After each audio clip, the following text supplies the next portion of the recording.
The mockery. The holographic transmission flickered across the war room of Earth's Joint Defense Command. An ambassador FAL of the Galactic Empire didn't bother hiding his amusement.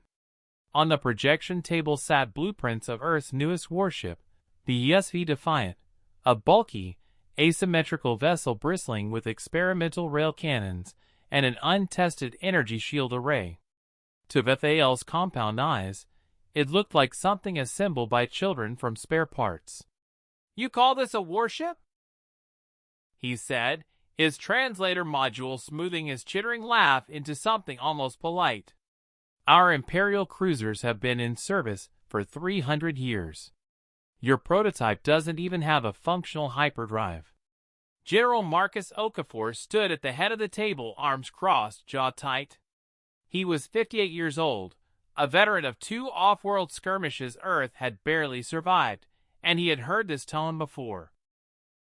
The tone of a predator that hadn't yet decided whether its prey was worth eating. "We're aware of our limitations, Ambassador," Okafor said evenly. "We're asking for 60 more days." Vethael rose from his seat, his iridescent robes catching the light. "The Empire has been generous.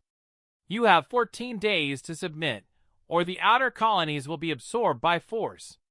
He glanced one last time at the Defiant schematics. "Spend them wisely. Not on toys." The transmission cut out. The 14 days. Commander Lena Vasquez didn't sleep for the first 4 of those days.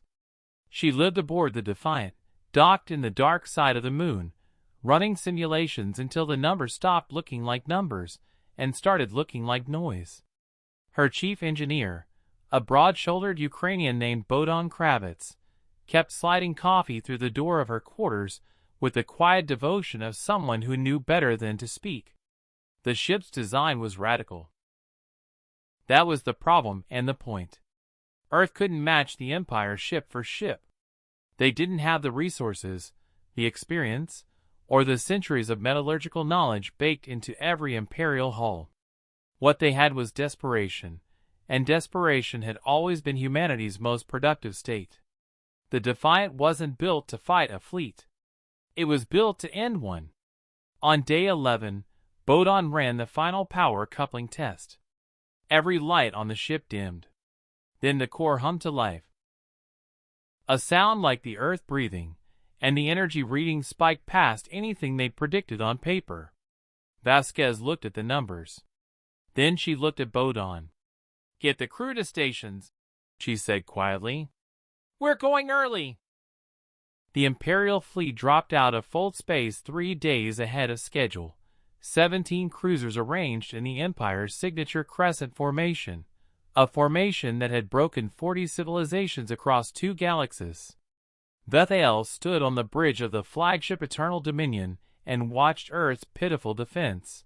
12 aging patrol ships that scattered almost immediately, and felt something close to boredom.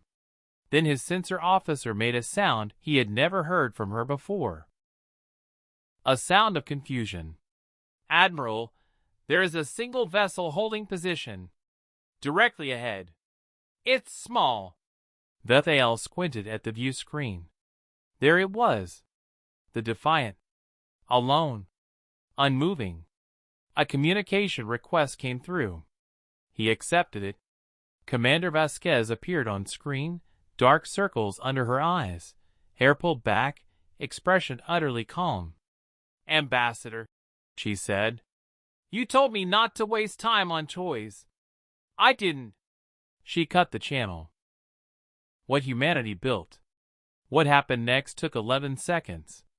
The Defiant's core, not a weapon in any traditional sense, but a resonance engine designed to collapse the quantum coherence of nearby drive systems, pulsed once. The effect was silent and total.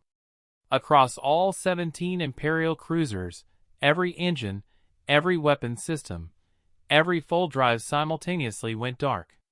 Not destroyed. Not damaged. Simply stopped. Like clocks in a stopped room. Vethael watched his bridge die around him. Screens blank. Engine silent. The Eternal Dominion, pride of 3 centuries, was a drifting piece of metal. His communication panel had 1 bar of emergency power left. Enough to transmit.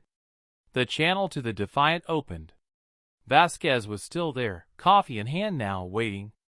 17 ships, she said. No casualties, ours or yours. We can restart your engines remotely in about 6 hours, once you've had time to think. She took a slow sip. The Empire is welcome to renegotiate terms. Earth will be waiting. She smiled, not with triumph, not with cruelty. With the quiet, exhausted satisfaction of someone who had solved an impossible problem and just wanted to sleep. Back on Earth, General Okafor stared at the sensor report and laughed, the kind of laugh that only comes after 14 days of terror.